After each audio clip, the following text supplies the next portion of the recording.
they crucified my Lord? Were you there when they crucified my Lord? Oh,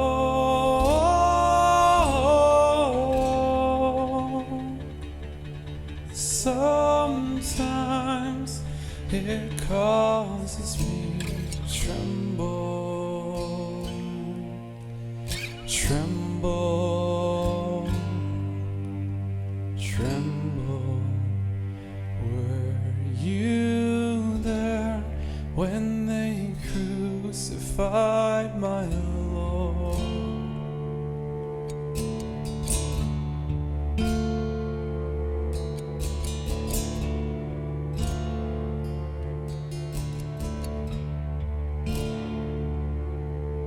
Were you there when they nailed him to the tree? Were you there when they nailed him to the tree? Oh,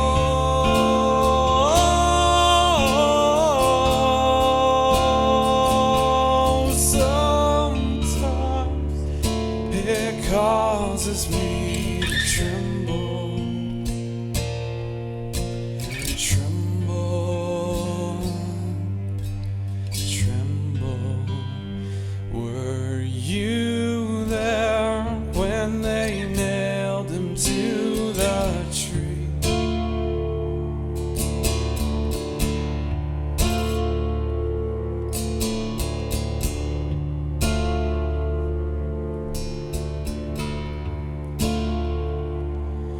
Were you there when they laid him in the tomb? Were you there when they laid him in the tomb? Oh,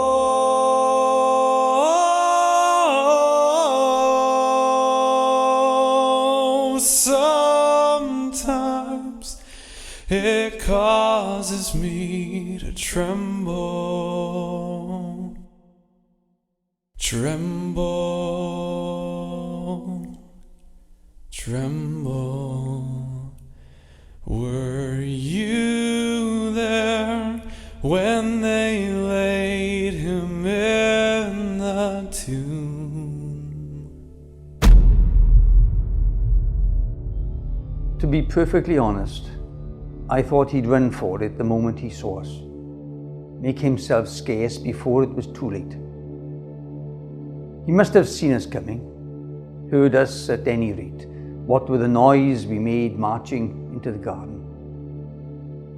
He must have known the game was up, the writing on the wall, long before that so-called friend of his singled him out. But he just stood there, watching, waiting, almost as though he wanted it to happen, as though he was relieved to see us. Yet it wasn't that simple. Not simple at all.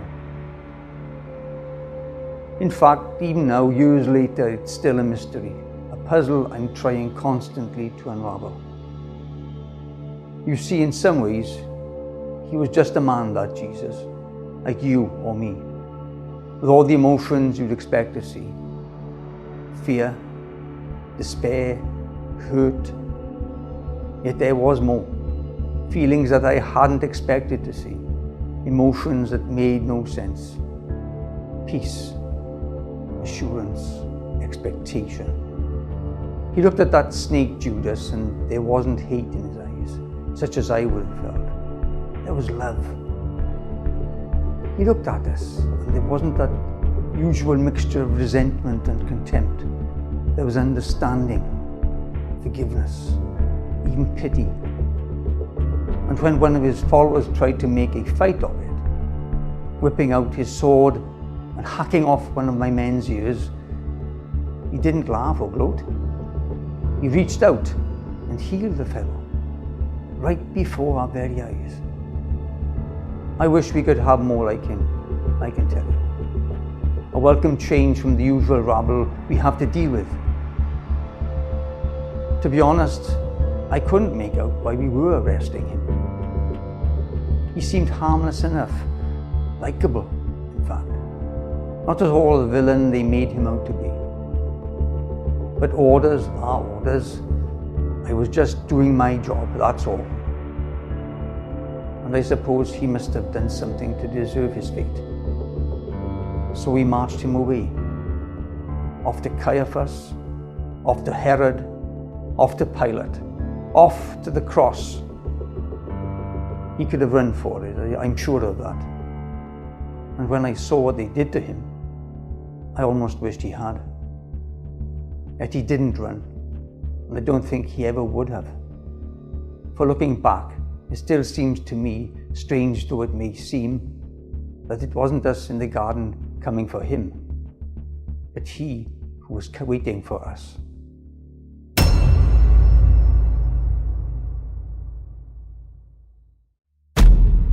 He warned me it would happen, told me exactly how it would be, but I just didn't believe him. If he'd said anyone else, I'd have thought otherwise. I mean, you can't trust anyone finally, can you? Not even your friends.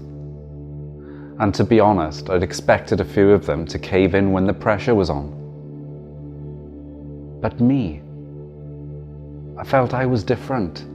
It was me, after all, whom he'd called to be his first disciple. Me who realized he was the Messiah when the rest was still groping in the dark. Me he called the Rock. And I thought I was just that. Unshakable, firm, dependable. I'm not saying I was better than anyone else. Just that my faith always seemed stronger.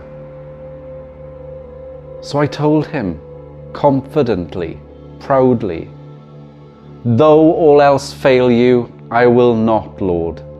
I am ready to die for you."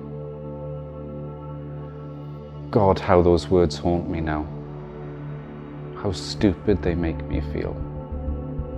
If only I'd kept my mouth shut.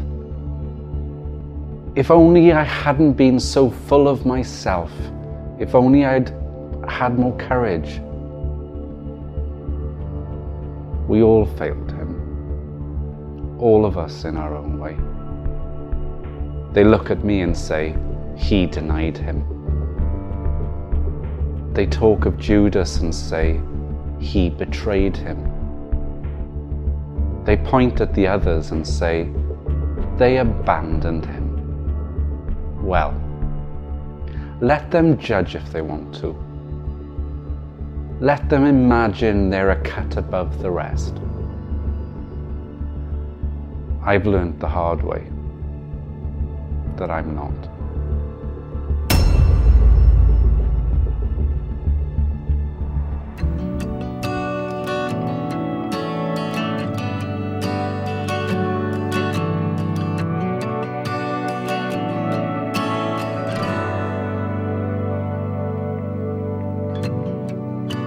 Savior, I come, quiet my soul. Remember, redemption's hill, where your blood was spilled for my ransom. Everything I once held dear, I counted all as lost. Lead me to the cross where your love poured out. Bring me to my knees, Lord, I lay me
cross where your love poured out.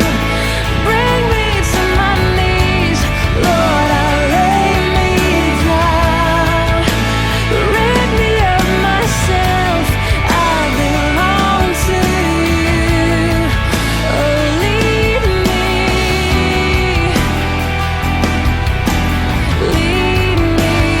to the cross.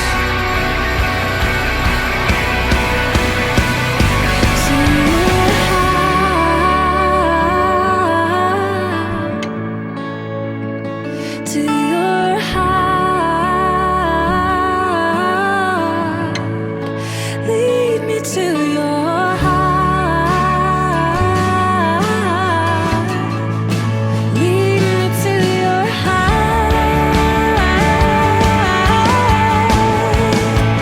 lead me to the cross where your love poured out. Bring me to my knees, Lord, I lay me down. Rid me of myself, I belong to you. Oh, lead me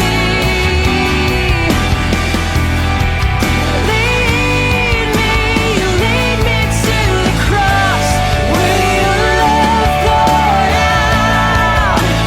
Bring me to my knees, Lord, I lay me down. Rid me of myself, I belong to you. Oh, lead me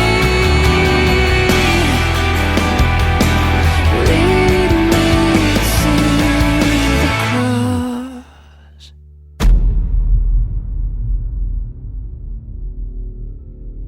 He was different, I have to admit it. Not a bit like I'd expected. I'd heard the stories, of course I had. Who hadn't? Teacher, miracle worker, Messiah. But I just thought he'd be like all the others, a charlatan out for what he could get, or some crazy fanatic who dared to imagine he could take on the might of Rome. Give me 5 minutes and I'll usually break him down. A good flogging, we'll see to that, if all else fails. Not this one though. I tried that. I tried everything.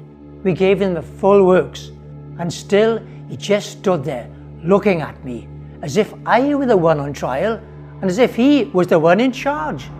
He was quite innocent, of course. Any fool could see that. But he wouldn't help himself, almost like he wanted to die. Maybe he knew it was useless, that the crowds would never let me get away with it, though why they wanted him killed, well, that just beats me.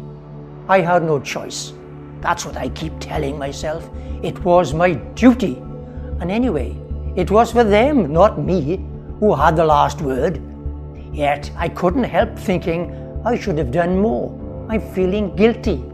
The wife doesn't help, nagging me about him all the time. Does she think that I can sleep any better than her? What would she have done in my place? I washed my hands of him in the end, quite literally, but I still feel dirty, as though it's finally down to me. He was different, all right, but what sort of a man was he? That's the mystery.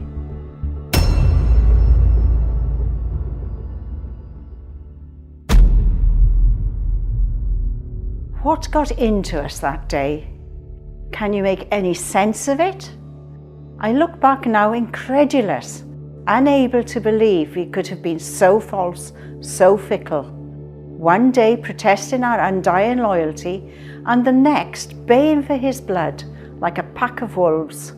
Yes, that's what we did. Our cries of Hosanna in just a few days turn into crucify, our shouts of welcome to jeers of rejection. It was partly, I suppose, born of disappointment. The truth slowly dawning on us that Jesus wasn't the sort of Messiah we expected. His kingdom of an altogether different nature from the one we looked for. That was a blow, undoubtedly, for many of us, me included. really believed he was the one we waited for, the promised deliverer who would set us free from the yoke of Roman oppression. Then, of course, there was fear, for we were well aware that the Pharisees were watching. They were watching us, their beady eyes on the lookout for anyone less than enthusiastic on their cause. We all knew it wouldn't take much for us to suffer the same fate as Jesus. Yet deep down, those are only excuses, incidental to the main cause. The ugly fact is this: we followed the crowd, caught up in the hysteria of the moment, until we blindly followed the one next to us like a bunch of sheep. It all happened so quickly, that's the chilling thing. One moment we were all sane, rational human beings, and the next, no longer people at all. Simply part of a faceless crowd, a senseless, soulless mob, all reason forgotten, all sanity suspended.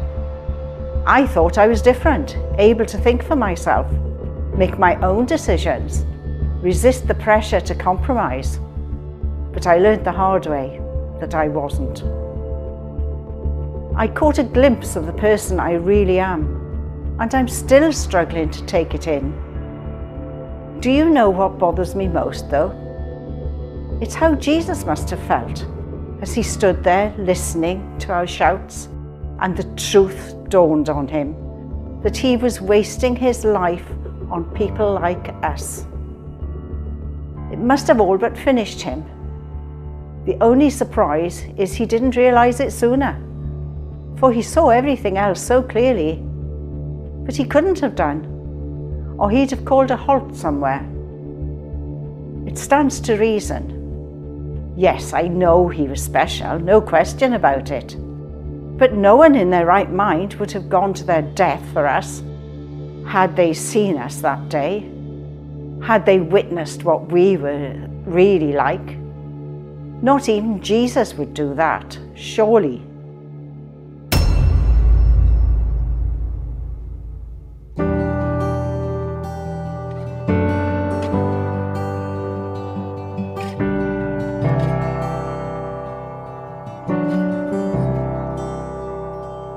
There's a place where mercy reigns and never dies. There's a place where streams of grace flow deep and wide,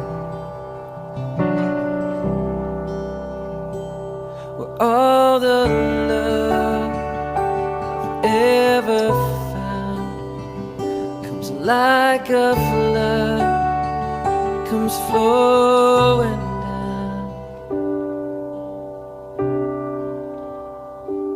At the cross, I surrender my life. I'm in awe of you, I'm in awe of you, where your love ran red and my sin washed white.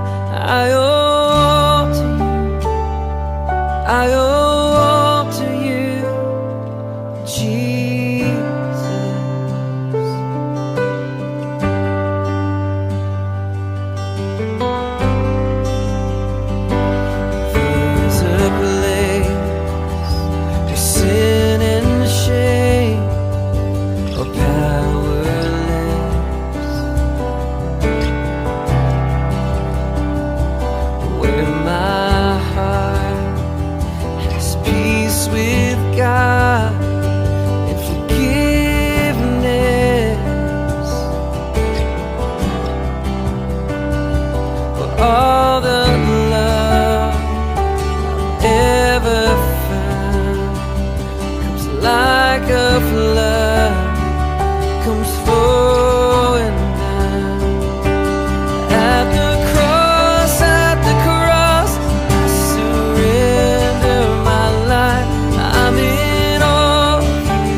bleeding, my friend Jesus, skewered to that cross like a piece of meat, great drops of blood trickling slowly to the ground, from his head, from his hands, from his feet. I watched, stricken with horror, numbed with grief, as the life seeped away. And I asked myself tearfully, angrily, why? Why had God let it happen? Why didn't he step in and do something? What was he thinking of? It seemed criminal, a stupid, senseless waste to let such a wonderful man die. To be honest, I've never seen anyone quite like him. That look he had, even in death, as though we were the ones suffering, as though he felt sorry for us. Ridiculous, of course. But you know, I could swear as he drew his last breath, there was a smile on his face, almost like he'd achieved something. An odd business, very odd.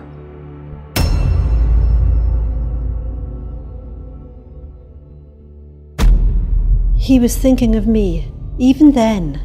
I couldn't believe it.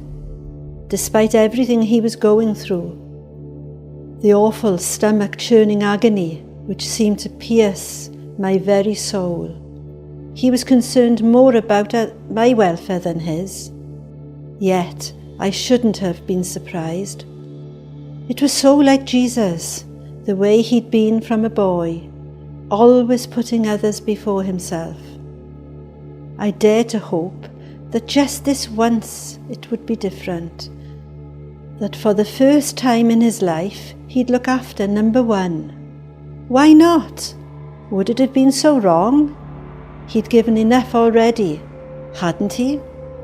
Scarcely a moment to himself, the crowds always with him, clamouring, calling, pleading, demanding. Enough to break any lesser man. And as if that wasn't enough, his enemies had been there stalking him, unable to conceal their hatred, watching his every move, waiting for their moment. He knew what they were up to, yet he'd continued without a murmur of complaint, always having time, always ready to respond, nothing and no one outside his concern. I saw him so many times, just about all in, drained to the point of exhaustion, and I can't tell you how much it troubled me to see my wonderful lad pouring himself out in a constant act of sacrifice, pushing himself to the very limit. But it was useless to argue. I tried it sometimes, and he simply smiled at me in that gentle way of his, knowing that I understood full well that there was no other way. He was right. I knew that, and I knew equally there was no way he'd come down from that cross. But I could still hope, couldn't I? Still pray I might be wrong. He was thinking of others even then, not only me, but a common thief hanging there beside him. My fellow women sobbing their hearts out. Even those who hounded him to his death, thinking, in fact, of everyone except himself.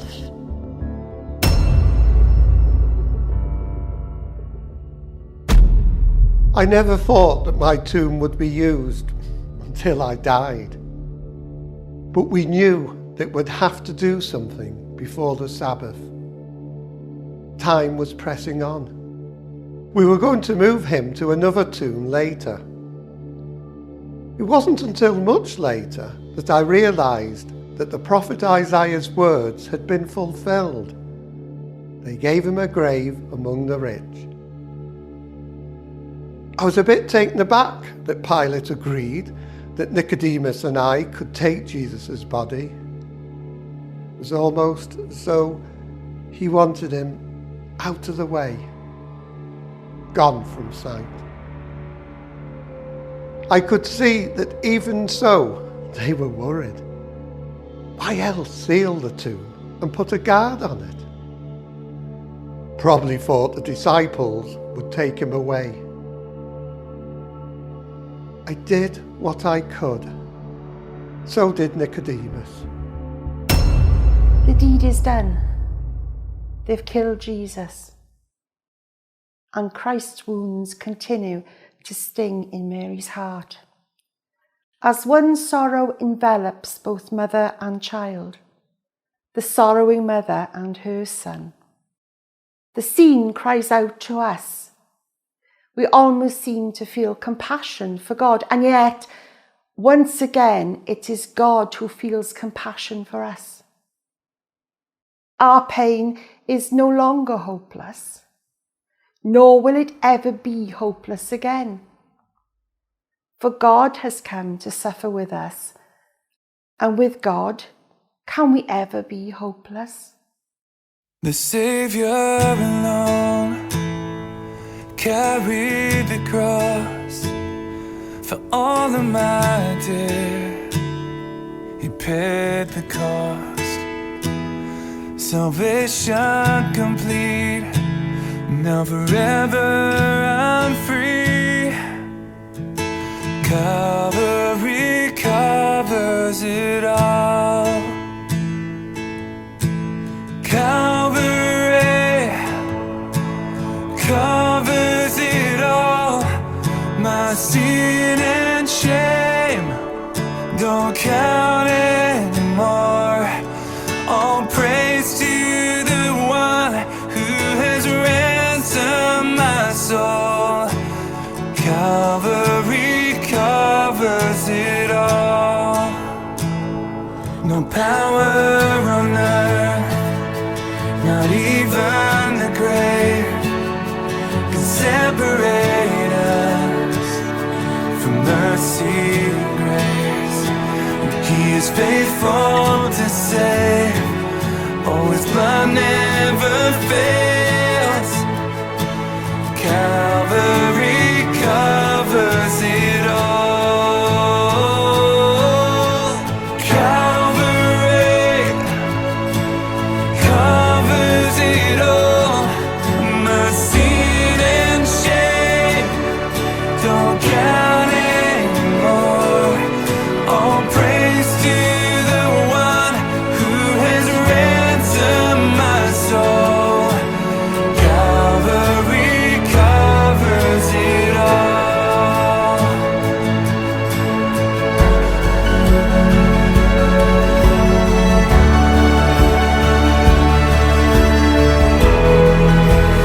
No one but Jesus could make us pure as snow. We stand in your freedom. Calvary covers it all. Calvary covers it all. My sin and shame don't count anymore. All praise to the one who has ransomed my soul. Calvary covers it